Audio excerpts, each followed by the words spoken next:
Welcome to Home Education Matters, the weekly podcast supporting you on your home education journey.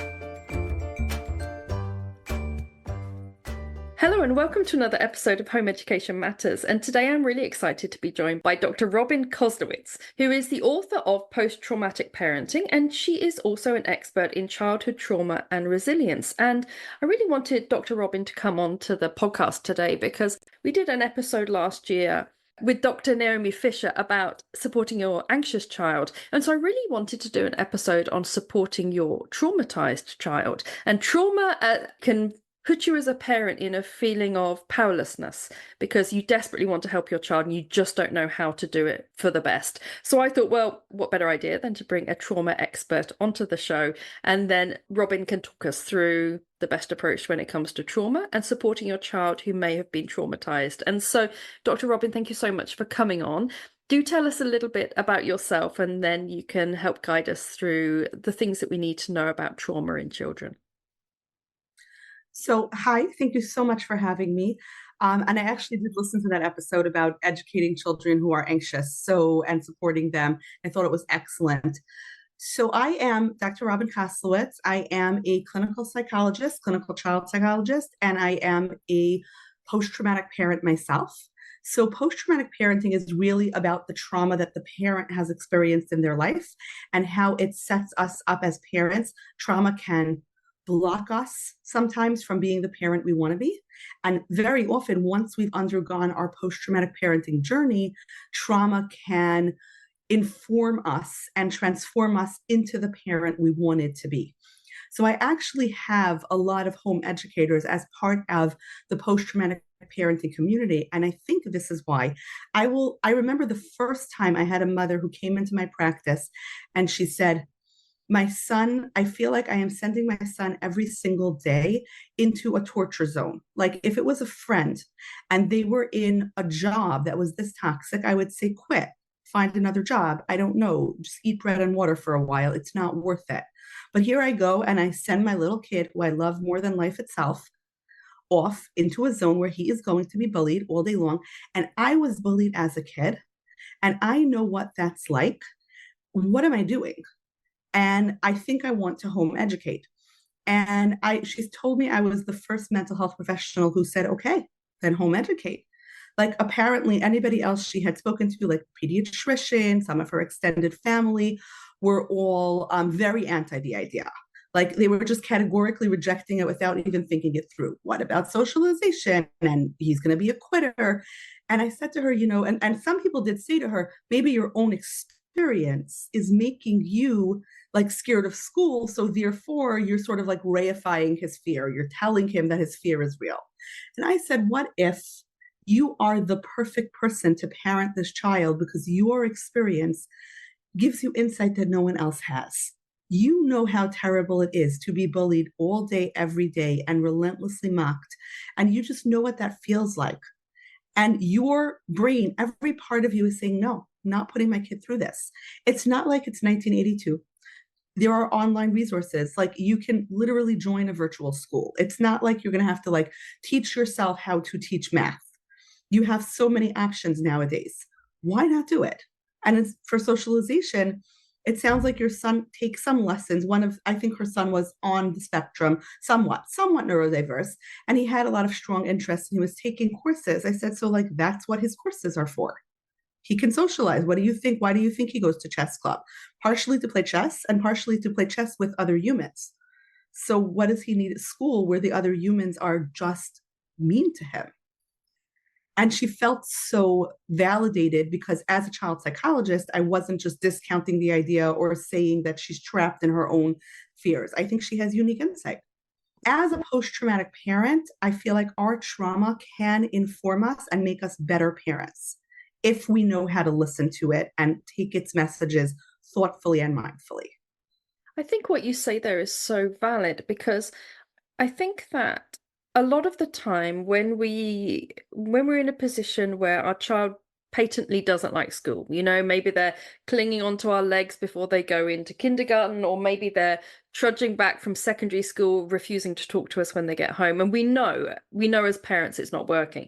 Why do you think, when it comes to this unique aspect of parenting, which is putting a child into a setting where they're clearly hating it for 8, 9 hours a day, why do you think that as parents we tend to override our intuition when it comes to this area? Is it societal norms? Is it fear of the unknown? Is it anxiety or guilt? What do you think's going on there?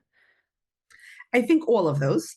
I think especially for post-traumatic parents, one of the things that trauma does is it sometimes makes us doubt ourselves and doubt our judgment. Because if you think about it, when you're traumatized, your body betrays you. And a lot of times you get these alarm signals that tell you about danger when something isn't all that dangerous, or when something is dangerous, but no one else can perceive it. Maybe being parented by somebody who the world sees as a wonderful person, but is actually abusive at home.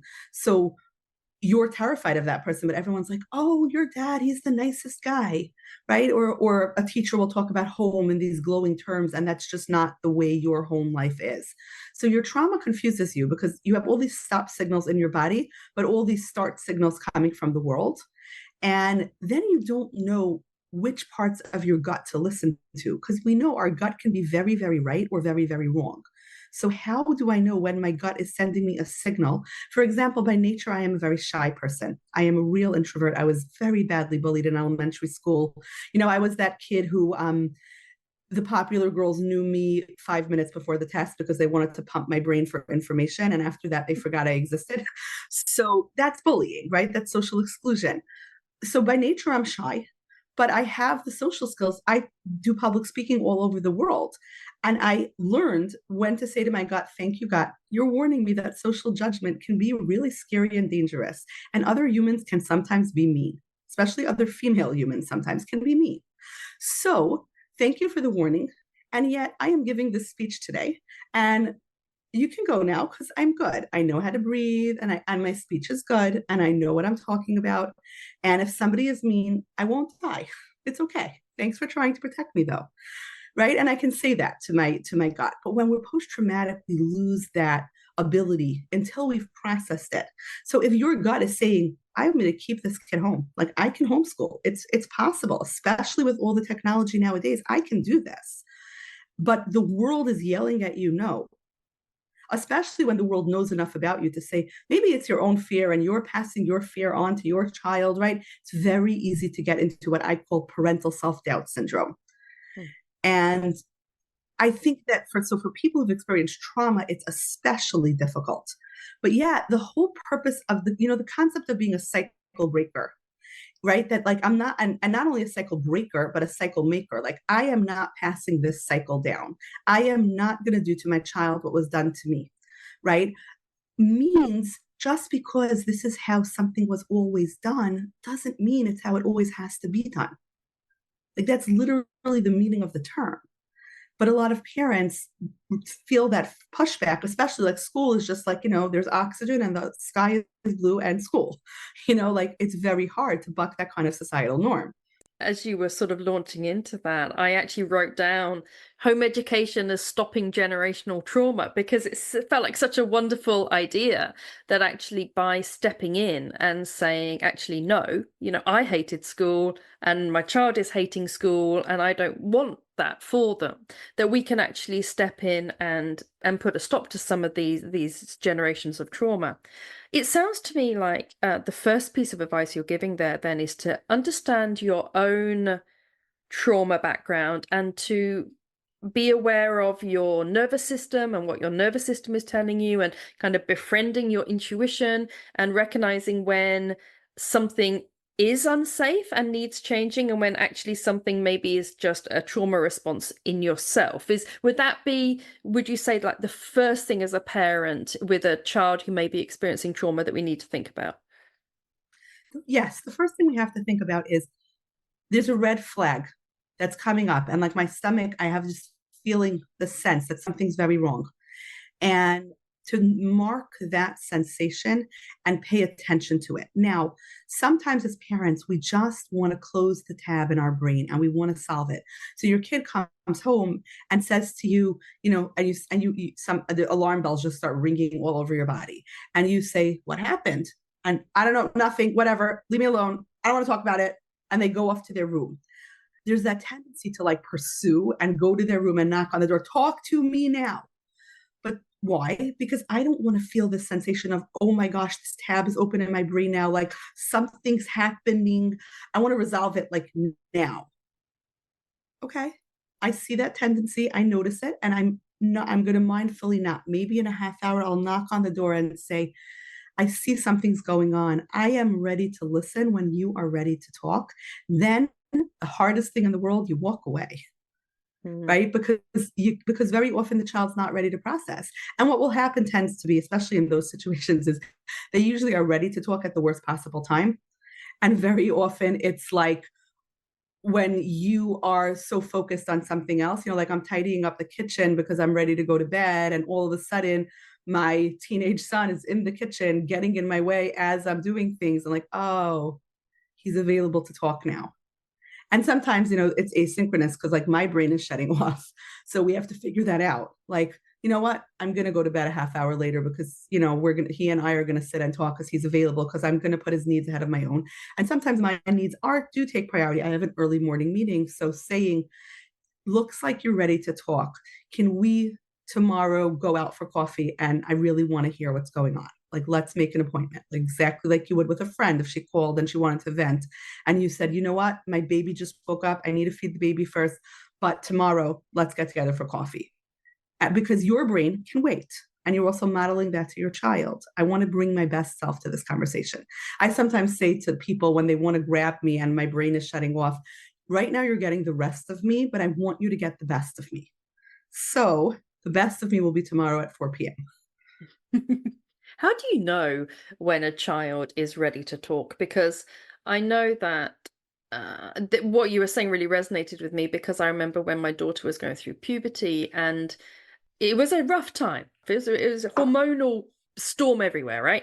And I remember really distinctly going into her room one time. She'd had an argument with her brother, and I sat on her bed, just sat on the end of her bed in silence, just waiting, not like annoyed, just kind of saying every now and then, I'm here whenever you want to talk.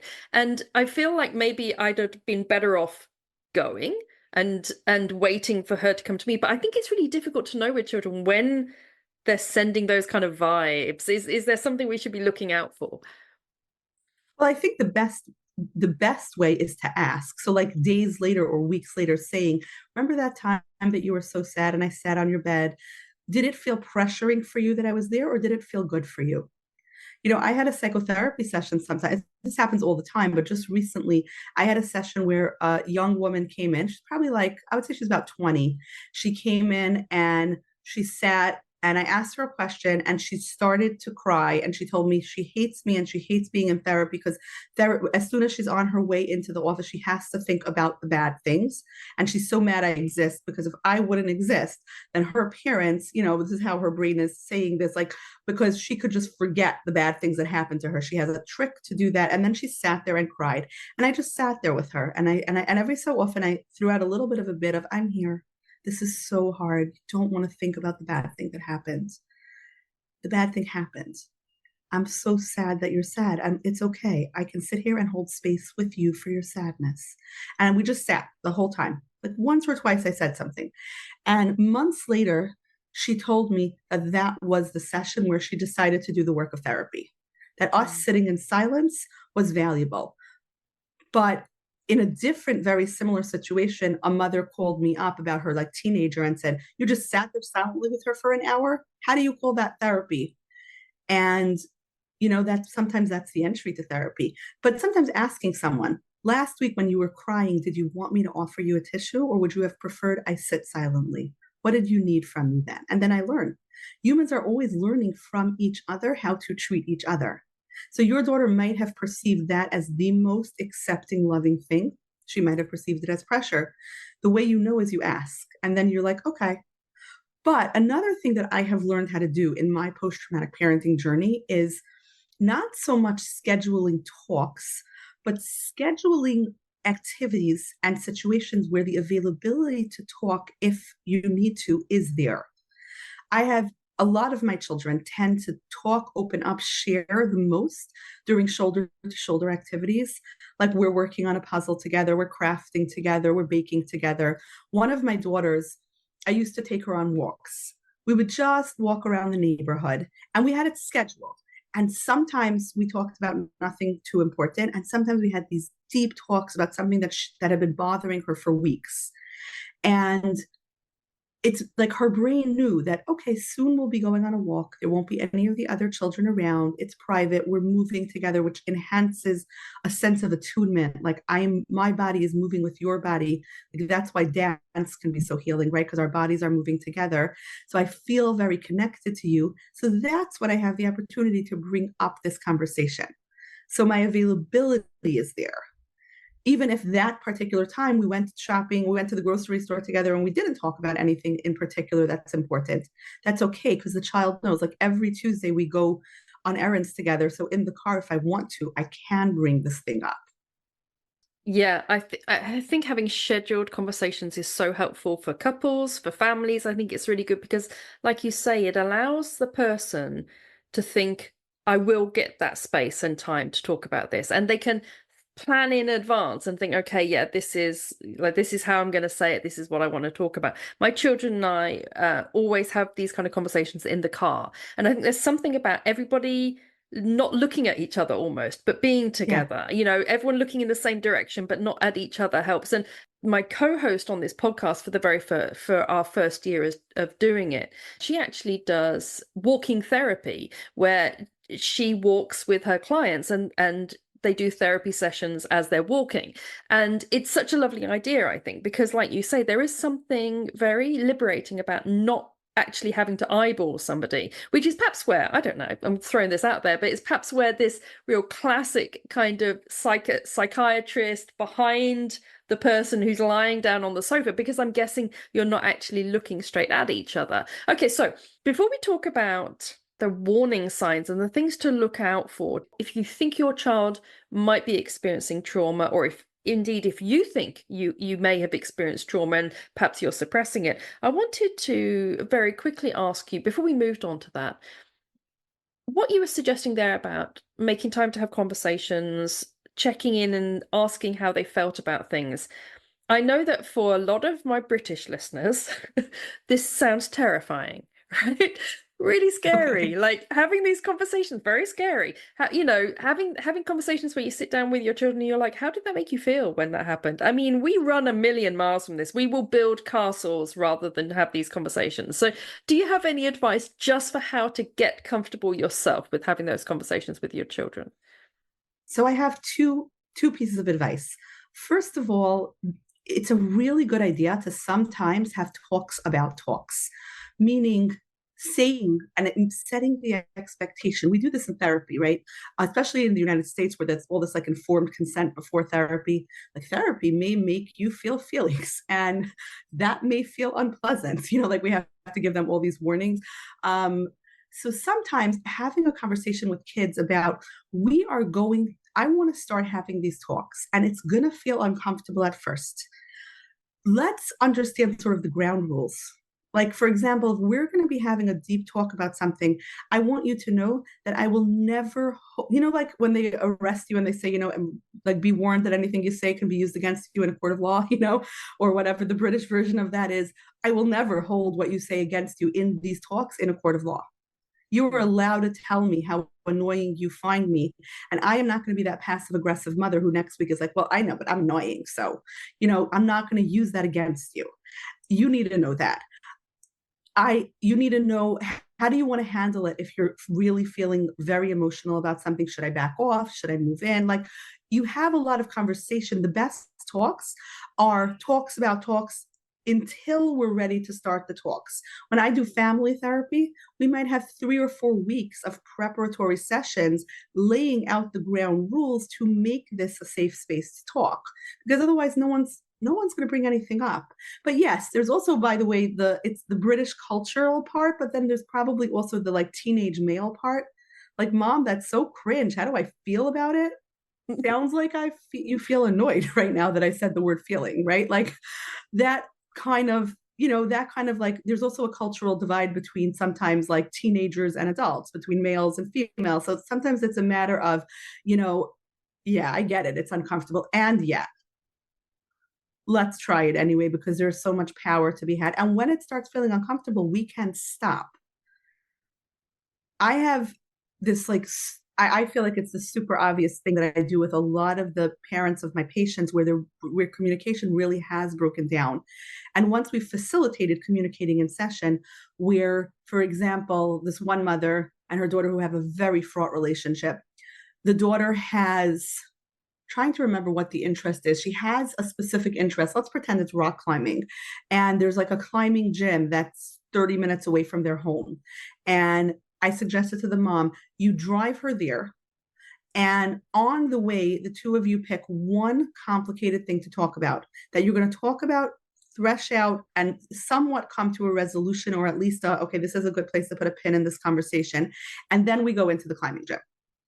But we're not going to get out of the car till we come to some form of a resolution, even if we get there. That stops us from like delaying the conversation till 5 minutes before, right? But once we're finished the conversation, we can go have this pleasant hour together, in this, indoor gym, climbing ninja kind of place.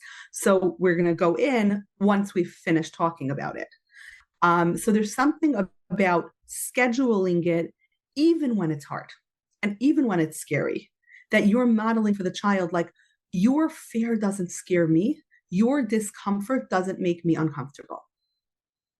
Scheduling the talks in and having kind of rules where you say, okay, we won't, anything said in this is a safe space, and I'm not going to throw this back in your face in an argument later on. And if you want to stop, or if I want to stop, we just say, and then we stop. So almost having a kind of a scheduled time and a structure to rules of engagement, right? Yeah, rules of engagement. And then and we really follow the rules. I actually was just at a toy show, because one of the things I do for the younger post-traumatic, the parents of younger kids, is I teach people how to play with their kids. So I'm always going to like toy trade shows to find new toys. And there's apparently there's this new brand called Penny Cake. Like, they don't sponsor me or anything. I just love what they did. They have these conversation starter wheels where you can do it as a family. You can certainly use it in therapy, where like you spin the wheel and it lands on, tell me about a time that something surprising happened to you. Tell me about a time that you did something scary. That could be great for like car trips. That could be great for a family, conversation time, but really great for this kind of mother and daughter who don't communicate, or father and son who don't communicate, because it's very often same gender parent, to start a conversation. Like, wait, dad, you were afraid of something once? Like, it's so helpful, because sometimes people just don't know how to communicate. Like, it was never modeled to them. They don't know how to start a conversation with a teenager. I think a couple of years ago, I think it was like a COVID Christmas or something, I downloaded some campfire questions, and it was a 3-generational thing, because my parents were there, and then myself, and then my children. And some of the questions were fun, like, if you had a superpower, what superpower would you be, etc., etc. But some of them were things like, when were you most scared, or what do you regret? And it was really interesting, because it was conversations that I'm a bit of a talky kind of touchy-feely parent. And so I have these conversations with my children, have done since they were quite young. But my parents, not so much. And grandparents, I think, can struggle sometimes to know what to say to children, especially home-educated children, because they can't do the usual, how is school, and what friends have you got going on in school. So I think sometimes grandparents can be a little unsure how to engage with children in a way that isn't a bit boring or a bit pressured for the child. And I found the campfire questions are a really lovely way of just being able to bring the conversation in quite a light-hearted way into something that actually was quite profound and quite interesting. Okay, so I would like to ask you then, what we need to be looking out for when it comes to trauma in our child. So say, for example, we've got a parent who is listening. Maybe their child is still in school, but they're worried about them. Or perhaps they brought their child out of school, but they're not quite sure, are they just deschooling?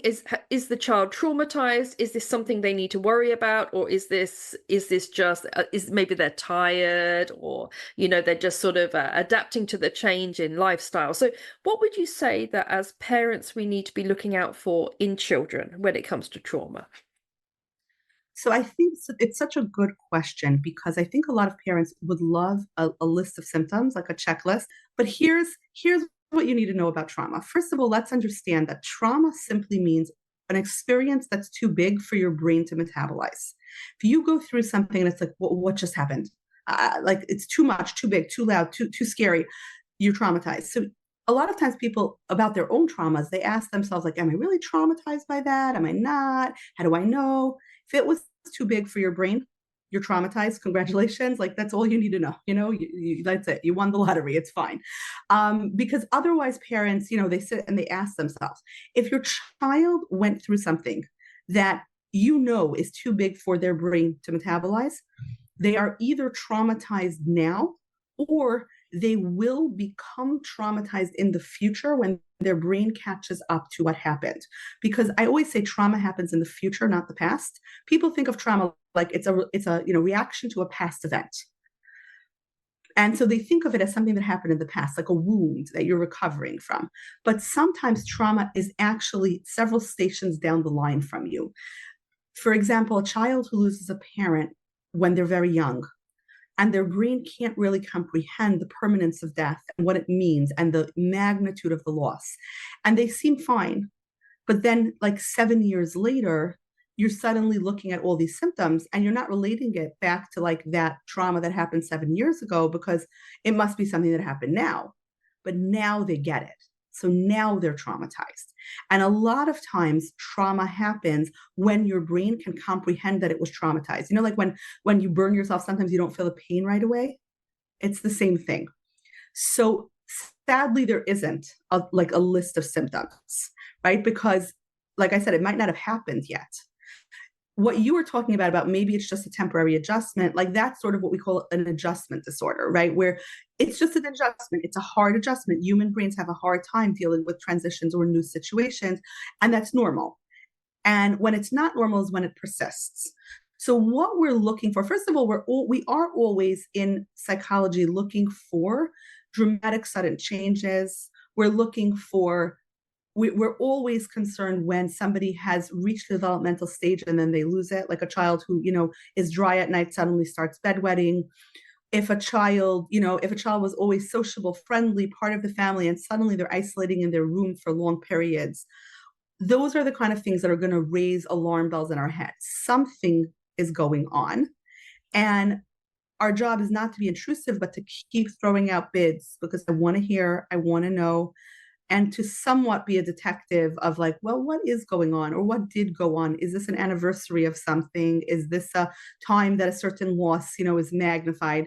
A child whose best friend moved away over the summer and they seemed fine because the summer was so stimulating and busy. And now it's the first day of the school year and suddenly the friend isn't around every afternoon and now they're sad, right? And they're sad about the friend moving. Wait, what? But that happened months ago. Yeah, but now I miss her.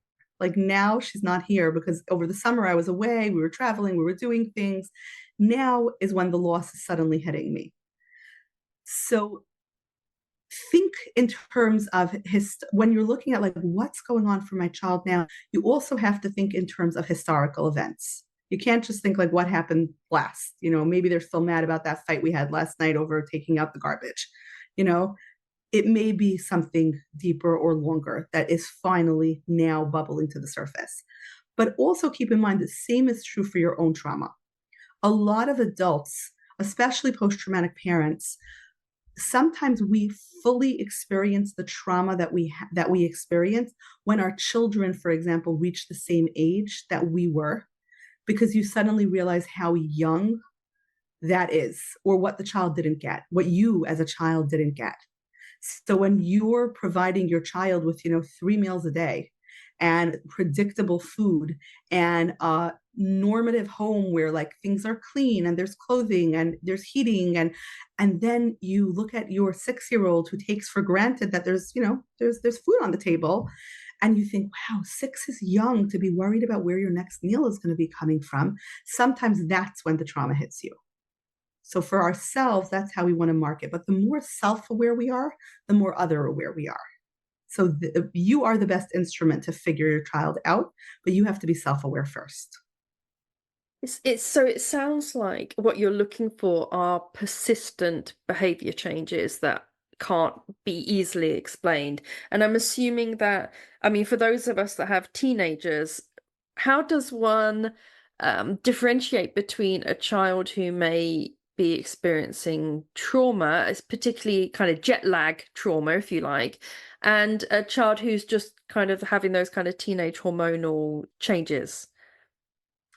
I think what you're looking for is relationship and the quality of the relationship.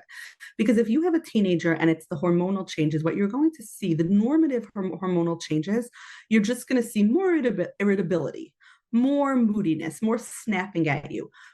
But the essence of, if the child is psychologically healthy, coming back to you in a moment of calm and saying like, sorry, I yelled, and then there are moments, there are good moments. And then there's those irritable moments. And then there are good moments, right? That cyclical nature, that's normal.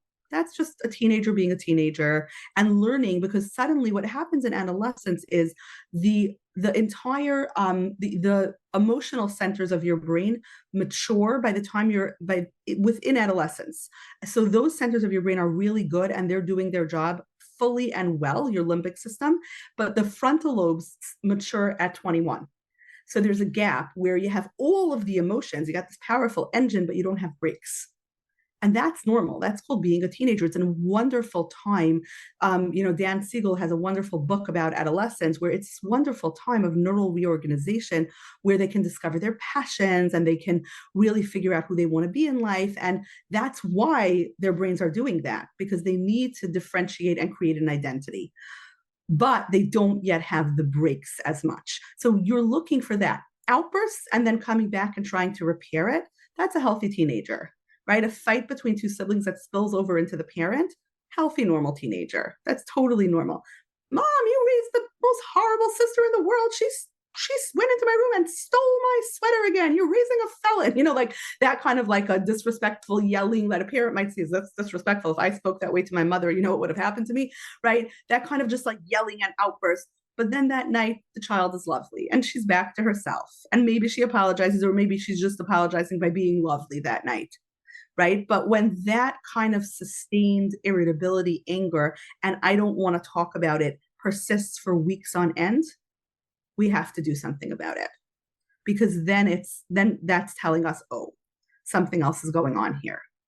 When you were talking then about how trauma can hit later on, right? So maybe isn't an instant response. So say, for example, you've taken your child out of school and they've been okay for the summer. Maybe they've been okay for the first few months. They're enjoying their education at home and everything's going well. And then suddenly you're seeing some of these signs that you think is more than just hormonal, more than just situational.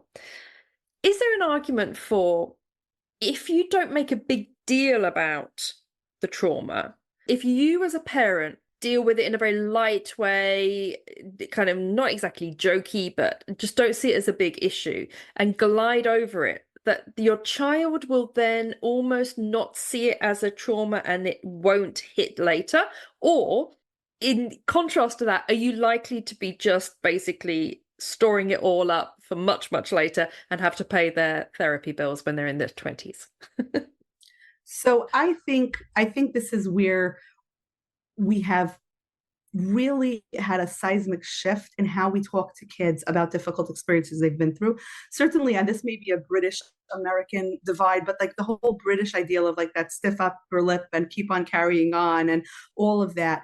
There is a place for really saying like, this difficult thing happened and I'm going to keep on keeping on, provided we also check in with our trauma later. We acknowledge it was difficult, because when we just sort of minimize, especially when we shame emotional excesses that that we did in the 80s, where we would call it an emotional excess, like don't be a crybaby, right? Like we really like sort of, well, you're going to make other people feel uncomfortable if you show that you have emotions. That really did cause a lot of trauma that we are now saying, oh.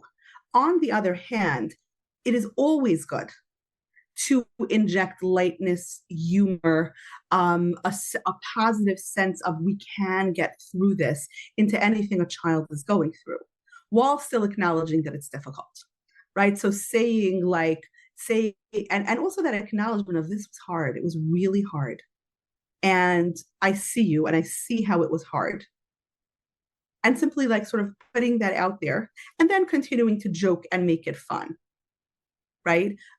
There's something to be said. One of my children had to have surgery in a children's hospital, and they worked so hard, I think, with a psychology and behavioral health team to make the escorting into surgery as resilience enhancing for the child, even to the point that you choose like the character you like. And my daughter chose Sophia the First, and you can ride a trike with a picture of her and a little cape that has her on it into the surgical room yourself. Your parents can sit with you while the anesthesiologist is putting you to sleep. So it's not the scary thing where you're wheeled into a room and everyone's ignoring you as you're terrified, and you feel like, and then they put you to sleep and it's just a disorienting feeling. And we tell you when you wake up, you're going to feel kind of yucky, and that's okay. And, we prepare the child. And right, all that fun stuff, like getting a Sophia the First plushie when you're 4 years old is very exciting if that's your favorite character. And riding a trike yourself into the surgical suite feels so empowering rather than being strapped onto a gurney, right? And your mom and dad can be with you until you fall asleep, helping soothe you to sleep. It's like a no-brainer, but it was never done before, right? It's very, very, very recent. So we're injecting fun and lightness, and surgery is difficult. It's hard to be sick when you're a little kid, right? And so we try to balance the best of both of those approaches, because what you're really talking about is reification. We don't want to tell someone they're damaged, because then they're going to feel more damaged. But at the same token, we don't want to minimize, and we don't want to do that. I certainly feel like I lost my father when I was in high school, and I was quite traumatized. It was a very complicated story. And I had a lot of teachers who did that very much stiff upper lip kind of thing, like, you're strong, you're resilient, you're tough, you're going to handle this. I'm not even giving you an extension on your paper because I know that you can rise to that challenge. Where it's like, I am reeling. My world just shattered completely. And now you're not giving me an extension on the paper. Yeah, because it would teach you the wrong lesson. It would teach you that when bad things happen, you can just get an excuse. Like an explanation is not an excuse. And what I did was I rose to that occasion according to that teacher, meaning I wrote an A+ paper. So the teacher might have said, oh, that was great. Look how resilient she is. But in actuality, I trained myself to ignore my emotions and dissociate. And when I was a mother and I wanted to be present with my children, that really came back to bite me. So we have to be careful, because if we pressure kids into resilience and we say like, oh, you're resilient, without acknowledging that you also have emotions, we can really cause some harm. I think resilience is one of those words that has kind of advocates for and against it really vehemently. I know that there are studies that show that resilience is a marker for success in life, and I know that the neurodivergent community really don't like the word resilience. It sounded to me when you were talking then about resilience, and I've spoken to a lot of parents, and most parents, they want resilient children. Like, they want their child to be resilient, but they want them to be resilient in a good way, like not in a dissociative, being bullied out of having feelings way. It sounded to me when you were talking about resilience there, you mentioned shame and how shame does not build resilience. And shame obviously is inherently disempowering, right? It makes you feel helpless and hopeless.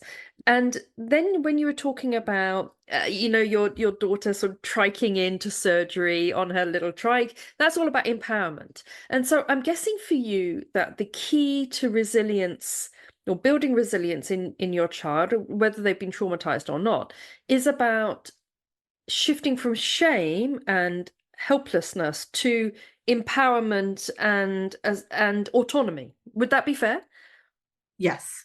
I think the more autonomy and empowerment you have, And the more ability you have to like make a mistake, like this is going to take time, the more you really feel that's the true resilience, right? That ability to be like, this is hard, I will get through it, not this isn't hard, right? So like this is hard. These are emotions. And for me, I believe in talking to kids at a very young age about the function of emotions. And like, oh, Mr. Fear in your brain is telling you don't try. Thanks, Mr. Fear. You really, really want to protect me. And I'm going to try anyway. Right. Like just that constant talking back to the parts of us. I love the movie Inside Out for that, because it gave a dialogue to a generation for talking about those inner voices and for talking back to them. But even at a very young age, for a child to be able to tell me about their emotions, I have a cute story about that. I have a 2.5-year-old son, and I had my college roommate who I hadn't seen in years came to visit. She lives in another state, and she happened to be in New Jersey, and she came to visit. So, and my son, saw her, and he like went to my lap and he sat on my lap, and he like sort of buried his head in my shoulder. And I said, oh, this is Jeannie. She was mommy's friend before mommy was a mommy, and we were talking, and my son was sitting there. He was very quiet. And after she left, I said, remember mommy's friend came today? And he said, yes, I was shying when she was here. And I thought it was so cute, because what he said, by turning the word shy into a verb, what he was really saying is, I was doing the actions of shy. I'm not owning shy. Just right then, I was doing shy. And, and my husband said, like, he's so a child psychologist's son that like at 2.5, he like knows that he was feeling shy, because we're always talking about that. Are you feeling excited today? Are you feeling curious? Are you feeling reluctant? Like we're always saying those words. Are you feeling frustrated? Right. And just putting language to emotions is one of the building blocks of resilience, because then it's just an emotion. Emotions are data. I can decide what to do with my emotion. It's my emotion. I get to decide. When it comes to building blocks of resilience, it sounds like emotional intelligence and identifying your emotions and being able to communicate them is one of the building blocks. Are there other building blocks to resilience that you think our parents need to know about? So to me, the building blocks of resilience, first of all, relationships are a building block of resilience. Like you are your child's, in that sense, the mentalized representation of you. Like when the child, the words you say to your child become your child's inner voice. So we have to be very careful about the words we say to our children, because our words travel into their brain, and that becomes resilience. Because my mom believes in me, trusts me, knows me, gets me, is that antidote to when like all the mean girl types in the high school are not talking to me. You know what though? My mom thinks I'm an awesome person. And right now this is hard. But I know deep down that it is worth trying. So maybe these are not good friendship targets for me, but that doesn't mean I'm a worthless person. And even being able to have that sensation of, I know myself, and I know I am not whatever this thing that this person, this, insult that this person is hurling at me, because we mentalize. My favorite book, actually, it's actually a British picture book, is Julia Donaldson's book, The Paper Dolls. And for those American readers who don't know it, it's about a mother and a daughter who make paper dolls together. And then the little girl, the paper dolls sort of fly off the page and into the little girl's mind. And then her brother rips them up. But then when she's in adulthood, she makes paper dolls for her own daughter, and they sort of fly out of her mind and onto a paper for her daughter. That is a beautiful representation of mentalization, right? The paper dolls, the relationship with mom, the ability to imagine, that mentalized, and that became a capacity for parenting.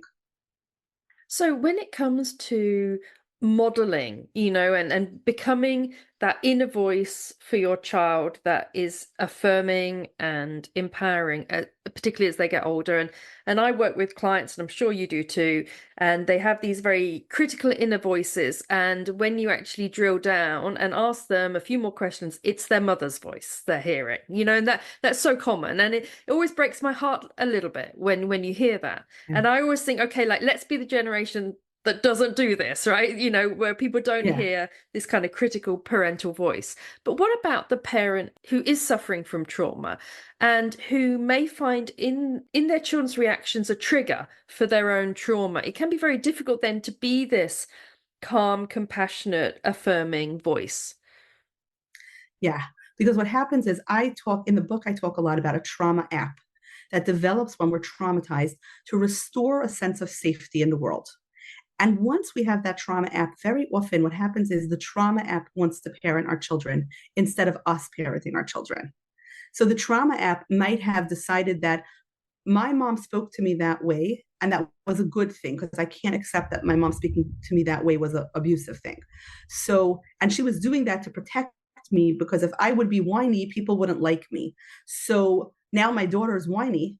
So I better talk to her in that same way because I don't want her to be whiny because my mom could not possibly have been wrong, right? And it's a matter of deprogramming the trauma app and like muting its permissions as much as possible, noticing that it's there and very mindfully muting it, whether that's through psychotherapy or through journaling or through spiritual practices. Like there's a lot of ways to mute the trauma app, but the first thing we have to do is recognize when it's operating in our brain and very mindfully saying like, do I like having that voice in my head? No. And I love what you said because I very often, I had my own therapist did this with me. I do this in therapy a lot where I ask people to give their inner voice a voice. Like whose voice, when you say I'm so lazy, whose voice says that? And suddenly they're like, my older brother, my stepfather, my mom. And it's like, oh, and are you happy with how they spoke to you? And they're like, no, they were really not, it was not okay. So why are you giving that inner voice power then? And then it's a matter of, I'm going to mute this, like very mindfully, I'm going to mute this. I'm not going to give this voice permissions anymore to take over. Parental ventriloquism, where suddenly we find ourselves speaking in a way we said we'd never speak, and it's our parents' voice. And it's like, I promised myself I would never do that. Where did that come from?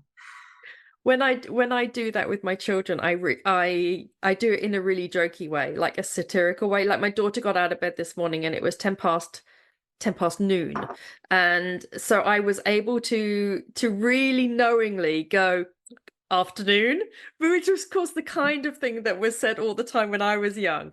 And it's rather nice to be able to say those things in a fun jokey way, and they're like, oh yeah, she's doing like a parent thing here, like she's acting to be like the parent. I think that I found one thing that was helpful with my children when they were hitting their teens and some of this kind of critical inner voice was coming in. I started with an exercise where I said something along the lines of, and it's one I do with my clients, if you were talking to your best friend, if your best friend was talking to you, would you say these things to your best friend? Like, would you say, if your best friend said, oh, I'm really useless, would you be like, yeah, you really are actually, and you sucked last year in your job, right? No, you wouldn't, right? You would say something supportive. Right. My children, they didn't really get that. But what they did get was, really bizarrely, I used the same exercise, but said about a dog, like if, your pet dog.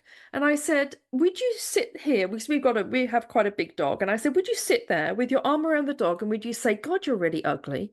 God, you're useless. They were like, my God, no, I'd never speak to my dog like that. I'd never speak to my cat like that. And children, I think when it comes to animals, they're so loving and compassionate, and they speak to them in such a lovely, gentle way. And then sometimes when it comes to their own voice and how they speak to themselves, it can be so markedly different. And I think sometimes it can be helpful for a child to think not so much about people, but about animals. And I think that tends to help them a little bit sometimes. It does. You're reminding me, I do a lot of school consulting. And I have this rule when I'm working with a school, and sometimes teachers give me a lot of pushback, but I don't allow anything to be stated in a negative way. I ask the teacher to restate it positively. So if a teacher's talking about, we have this real situation in a grade, this one girl, she's the class queen and she's a real mean girl and she's just a bully. And the other girls are really afraid of her, so it was in an all-girls school. And I looked at the teacher and I said, we're going to restate that as she has leadership abilities and she doesn't know how to use them properly. And the teacher's like, oh, come on, what does it matter? She's not here. She can't hear me. but words matter, and how we think about children matters. So, Peter's not lazy. He values efficiency, or he's very afraid to put forth all of his effort. Because if you think of him as lazy, then that's how you're going to treat him. And to a certain extent, that may become instilled as an inner voice for him. But if you think about it as he's afraid to put all of his effort into this, that immediately gets you curious why. What does he need his energy for that isn't your class? Right. And it just changes it. And I've actually had the experience where I was consulting with a classroom, and there was one student, and I'm sure this had to do with the teacher's own trauma, but she was able to restate positivity about everybody except for this one kid. No matter how many times we would have a meeting, somehow this pejorative way of seeing this child would just creep in. And I advised the parent to take the child out of the class because she couldn't change. This teacher, she just couldn't. And it just kept creeping in and kept creeping in. And I'm not this teacher's therapist. I don't know what the mental block is. I don't know if this child reminds her of someone from her childhood. I am sure there's an explanation. But don't leave your child in a classroom as an innocent little, I think it was like third grade in the US is like, 9, don't leave your little, 9-year-old in a class with a teacher who is consistently just giving the worst possible explanation for all of her behavior, no matter what she does, because that can really leave a scar. Get her out of that classroom.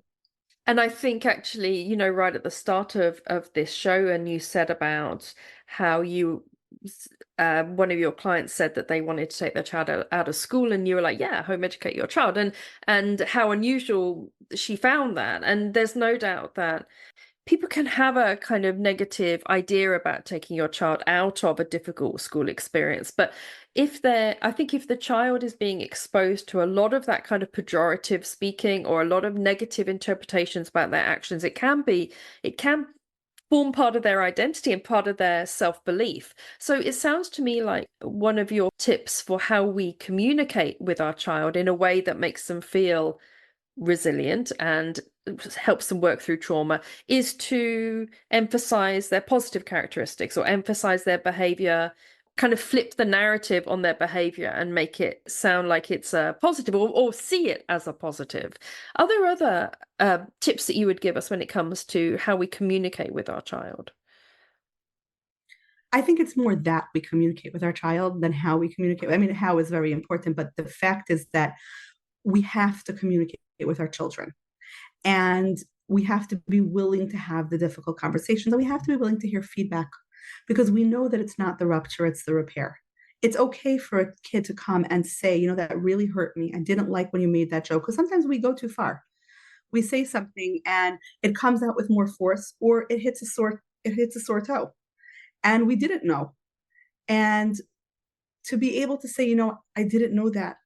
I didn't mean to hurt you. Let's fix it, is so powerful. That willingness to own up when we've done something wrong, or even something unintentionally wrong, or even something that just didn't land, and be able to have a conversation, because then it's this open conversation. I value this relationship, you value this relationship, and that means we will sometimes have a good conflict in this relationship, and then the relationship is stronger. I know that when my daughter was 10, we were living in Thailand at the time, and on her birthday, I took her out in the golf buggy, and the two of us went pootling around in this golf buggy. And I said, that we've been together 10 years. You're 10 now, and it's been an amazing 10 years. I've loved every single day of it. And the next 10 years, I know I'm going to love as well, but they're going to be really different, because you're going to go through your teenage years, you're maybe going to leave home. And I remember I said, as long as we keep talking, as long as we just keep talking, we'll be okay. There'll be times when we think we won't be okay, but we will be okay if we just keep on talking. And I think that has helped both of us a lot, because there's no doubt that mother-daughter relationships, particularly going through, hormonal changes and adolescence, can become strained. One thing I really found was very liberating and very scary in equal measure was learning how to say sorry to my children. I found that something that did not come naturally to me. It felt like a weird power imbalance when I first did it, and the more I did it, the better I got at it. But even now, it feels a little bit like I have to kind of summon up a little bit of courage to do it. But I have found it a very liberating thing, and I think it's been really valuable for my relationship with my children. Where do you see that vulnerability as a parent coming in? I think it's because I had a similar process, right, of in terms of apologizing to children. I was raised in a very like sort of old-fashioned family in that way. You know, parents don't apologize because parents are perfect because they're adults, and it would be disrespectful, right? It just, and I think that we very often mistake an apology for asking for forgiveness. When you're apologizing to a child, you're not necessarily asking for forgiveness. What you're saying is you're acknowledging and taking responsibility for the wrong that you did. Forgiveness does not come into it, because what tends to happen is one of two things. For especially people who are people pleasers, when they apologize to a child, they will very often justify what they lashed out by the child's behavior, right? So it's like, I'm sorry I yelled, but you were being so annoying. So what did you really gain there? So you got the kid to be like, sorry, like you got the kid to feel bad about the fact that they're quote unquote annoying, which is going to become an internal voice. And you felt better because you gave an explanation and an excuse for why you yelled. When you're apologizing, which I really rename it taking responsibility, adults are responsible. So we're going to show them what responsibility taking looks like. I will say, my emotions got really big this morning, and so did my voice. That wasn't okay. I should not have yelled. Let's come up with a plan so tomorrow morning won't be as difficult. And I'm going to work really hard on, even if my emotions are big, I'm going to keep my voice regular, right? I am not saying, please, please, please forgive me. I'm the worst mother in the world. Oh my gosh, you must hate me. I'm not doing that, right? My child doesn't have to forgive me for me to take responsibility. And I think that's where the power imbalance comes in. I'm sorry does not mean that the person has to say, I forgive you. We were taught that as kids, but it's not true. I am taking responsibility because you know what? Actually, it's very scary for a child to think that, you know why mom yelled? Because I had the power to make her yell because I was being absolutely impossible this morning. So I'm in charge. I'm the person who decides mom's mood, right? That's a very scary thought, because then I'm putting you as a 5-year-old in control of my mood, and I'm making you the custodian of my emotions. You are not the custodian of my emotions. I am the custodian of my emotions, right? So it's a very tricky balance. But to simply do the responsibility taking of, and sometimes there's just the responsibility taking. A week ago, my husband and I had a miscommunication. My daughter's in a little day camp, and it's actually in a school that's around the corner from me, so it's not hard to get there. But there's a busy intersection, so she has to be walked home. My husband thought I was picking her up. I thought he was picking her up. We both didn't understand, and then I had to get a call from the secretary, and then my daughter was like so tired and hot, and she's like, I thought you forgot all about me, which is kind of what did happen, but not really, right? We just miscommunicated.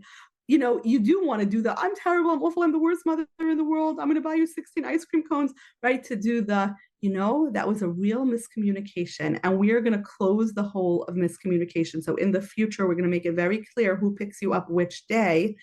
And and I'm sorry that you're so tired and hot, and that must have been very scary for you. Right? And I that's th- all it is. I don't need her to say, I forgive you.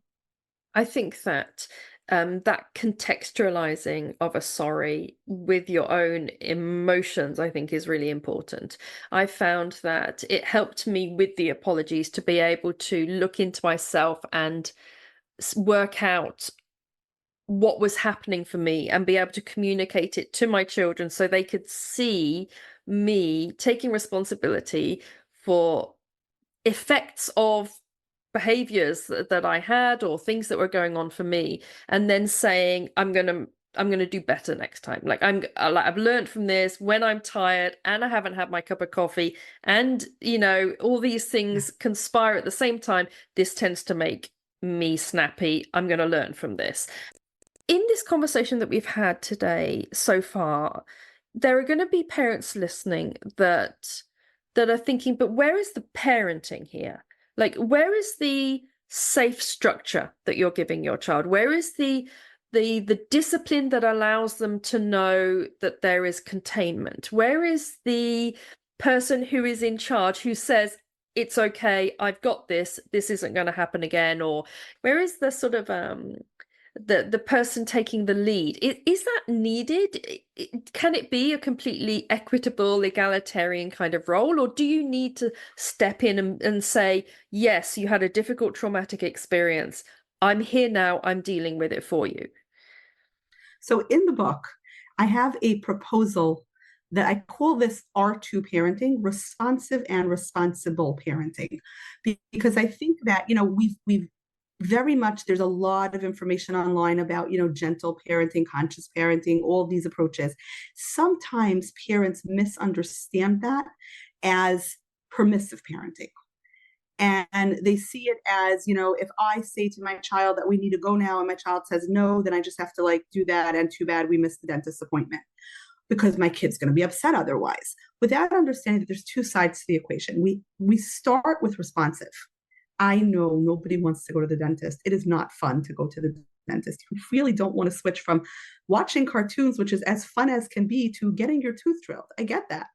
No human does. Like, I really get it. It's really hard. And we are going to the dentist now. And when we're done at the dentist, we're going to do this fun activity because it was hard. We did something hard, and now we're proud of ourselves. Right? We're doing both. We're starting with responsive, but we do have to pay attention to the responsible part of the equation. I think where people made a mistake, like I've been sort of tracing the history of this in like the 1980s, looking at like the opposite extreme, which would be like 1-2-3 magic, where it's like, my way or the highway, do what I say, you get a stick, or don't do what I say, you're voted off the island. I don't know what happens to you. You sit in the naughty chair or something like that. So there was this researcher named Diana Baumrind, and she did research on parenting styles across many, many, many cultures. She came up with those 4 types of parenting: authoritarian, authoritative, permissive, neglectful. She had all these different types. And she said that it all boils down to parenting as a balance between responsiveness and demandingness, right? And for some reason, I think people misread the demandingness part to mean I, mom, am demanding things of you, and it's a power struggle if you say no, because I must get you to comply. Without understanding that demandingness simply means the world has demands. You and I together, I need to teach you how to navigate the demands of the world. You know why it's bedtime? It's not bedtime because I, mom, insist that you must go to bed at 8 p.m. It's bedtime because the clock says it's bedtime. And when the clock says it's bedtime, we need to go to bed because our bodies need sleep. And you know that you have to be up at this time in the morning, which means that now it's bedtime. I know bedtime kind of stinks, right? Yuck. I don't like to go to bed either. So you and me together versus the problem. I help you navigate the demands of the world. It's not that I'm demanding it of you. It's that the world has demands. You really don't want to put on your shoes. And it's, 90 degrees outside, which means the pavement is going to blister your feet. So yeah, yuck, shoes. And we can't go outside until you wear shoes. Now I can be smart and give you choices. You can wear your blue shoes or your red shoes. Like you can wear your sandals or your sneakers. We can't go outside till you're wearing shoes. Does that mean that sometimes a morning routine is going to take a little longer? Yeah. So we're going to invest that time. I might build in extra time to the morning routine, knowing that I have a toddler who has strong feelings about wearing shoes, right? But he's still going to wear the shoes, because if he wasn't going to wear the shoes, then I wouldn't actually be a gentle parent. I wouldn't be a responsive parent. I would be an irresponsible parent. I would be a permissive parent, and that's not good.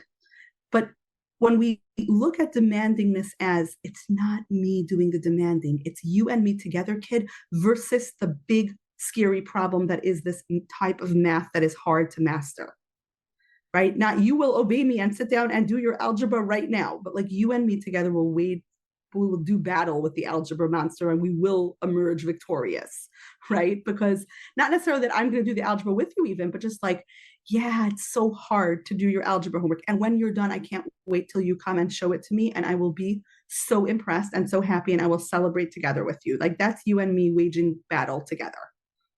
I love that idea of you and me together against the problem. I think that is really such a lovely idea, because it's empowering and it sort of affirms their autonomy, but it also has that kind of sense of support, and that you're there by their side, and that the two of you can kind of work towards the problem. And I think that a lot of the times when you pull your child out of school, particularly if they've had a bad experience in school, a traumatic experience, you can sometimes get people who say, and I think you referred to this at the start of the show, people who say, yeah, but this is, builds character and it builds resilience. And I always say that, like, experiencing a trauma doesn't make you resilient, it just makes you traumatized, right?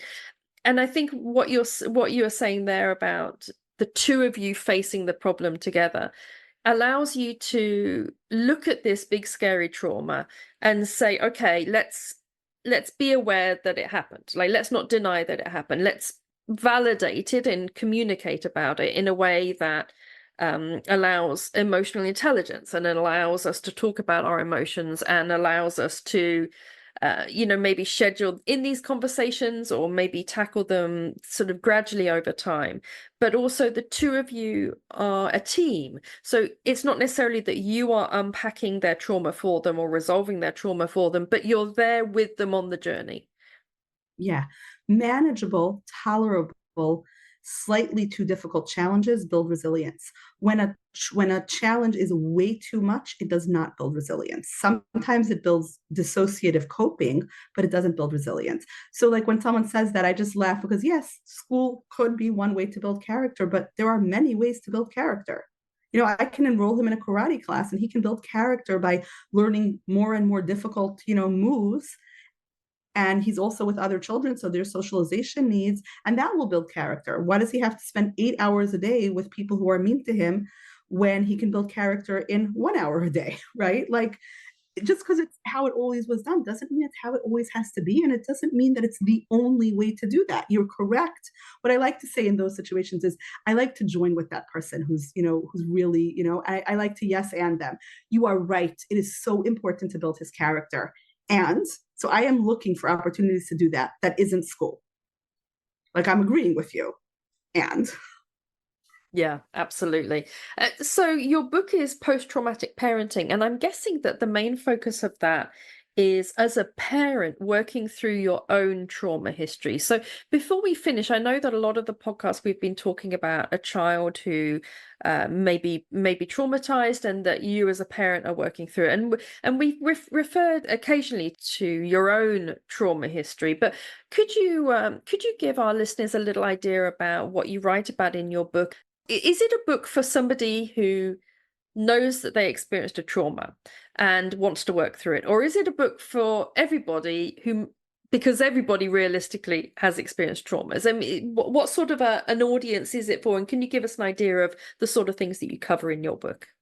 so it's an interesting question, because in a way, of course, I wish it was a book for everybody, because, I would love it if everybody could read this. I have some very strong feelings about trauma and parenting that are in the book.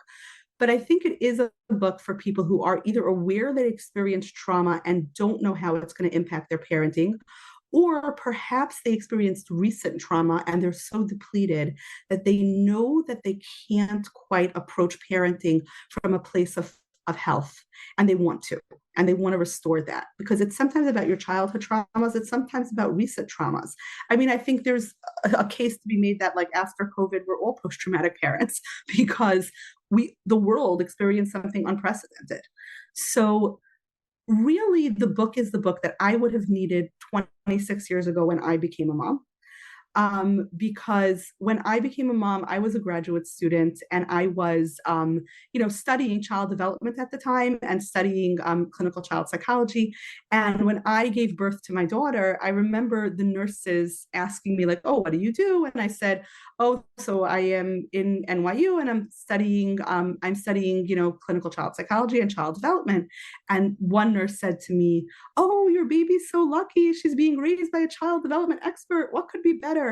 And I remember, and it was a lighthearted moment, but when she left, I remember thinking, like, my poor baby is being raised by me, and I have PTSD, and I don't know how my PTSD is going to impact her. And, I'm a researcher, so I went to the literature to look, and I wanted to see, is there anything out there about the impact of maternal PTSD on a baby? And there wasn't anything. There certainly wasn't anything about, so what to do about it? Especially we're going back 26 years. Bessel van der Kolk hadn't written The Body Keeps the Score yet, right? So like there was none of this.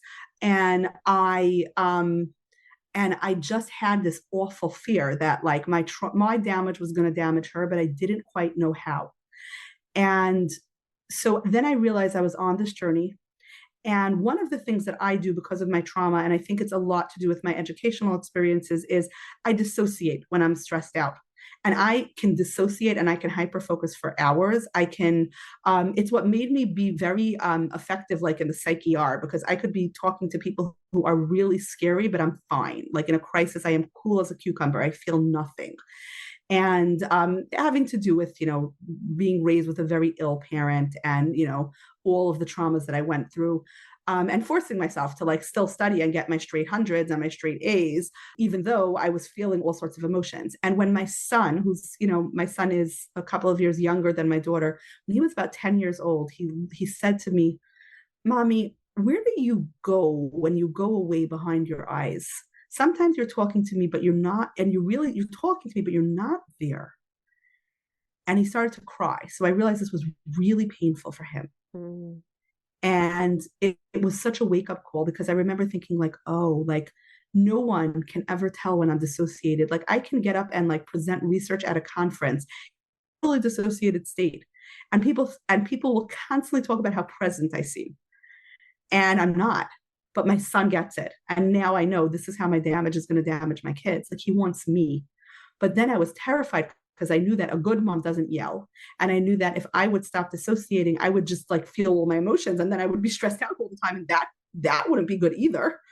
So it really sent me into a tailspin. And that's when I, really started a new form of psychotherapy, and I started working on it.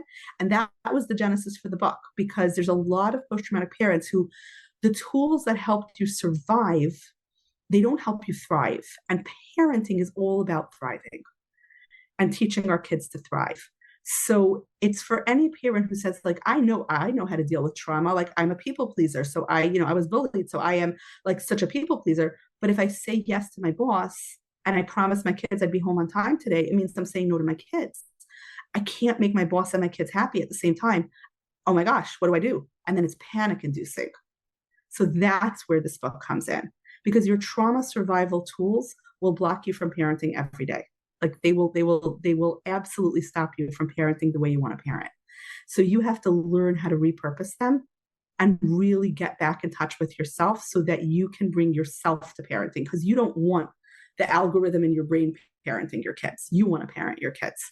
So I actually laugh because people sometimes say like, these gentle parenting approaches, they're so robotic. And I'm like, no, it's the opposite. The responsiveness is bringing yourself in. Robotic would be like, oh, my mom used to say 1, 2, 3, and then you go to your room. So I will say 1, 2, 3, then you go to your room. That is actually robotic. I think that when people choose to home educate, I think that for a large part of parents who take that decision, it can be very traumatic. There can be something inherently traumatic about the act of going against a societal norm.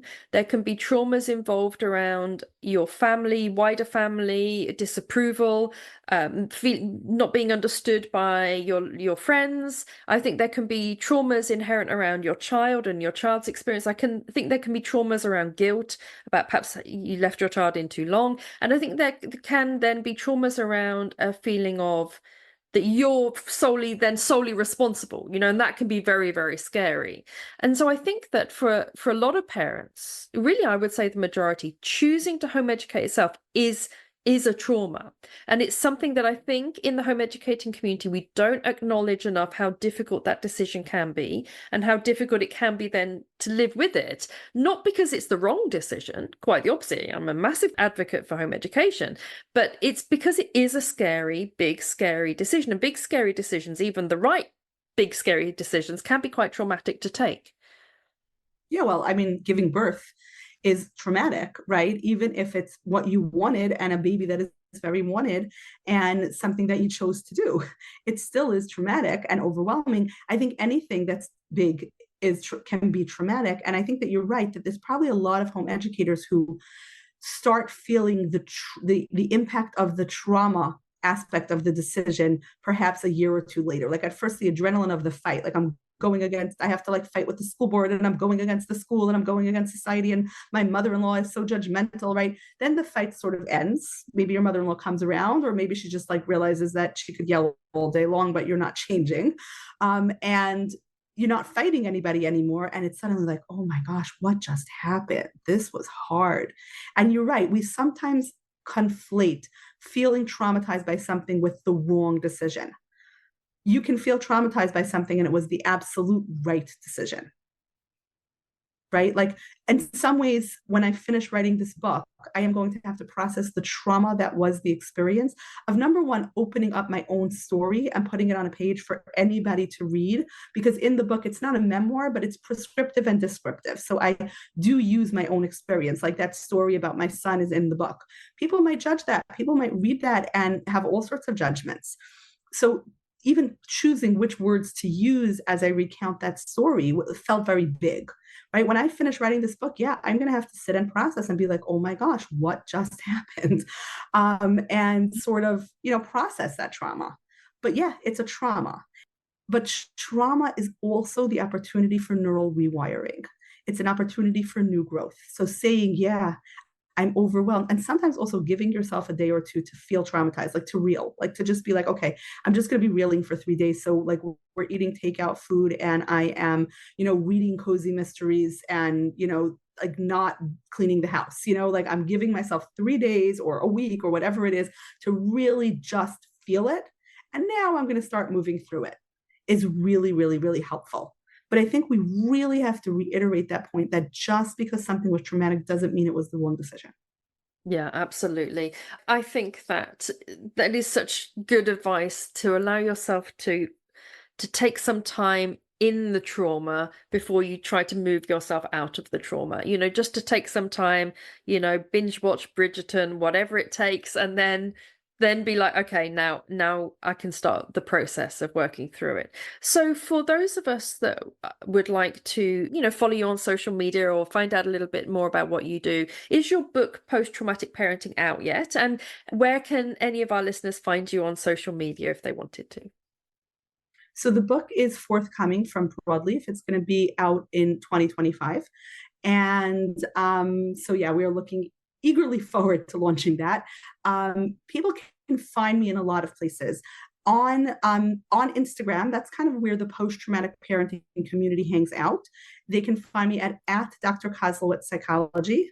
And that's where we really talk about all things post-traumatic parenting, the trauma journey, and understanding family dynamics. And it's really very much based on what the community wants to talk about on any given day. There's also a subscription on there for people who want to ask specific parenting questions. And there's also a Facebook group that we're not quite as active in right now. It ebbs and flows, I find. And then on YouTube, I have a channel called Post Traumatic Parenting, which is where that is very much like user questions. It's when people on Instagram ask me something that isn't suitable for a 90-second reel. It needs like a 20-minute deep dive.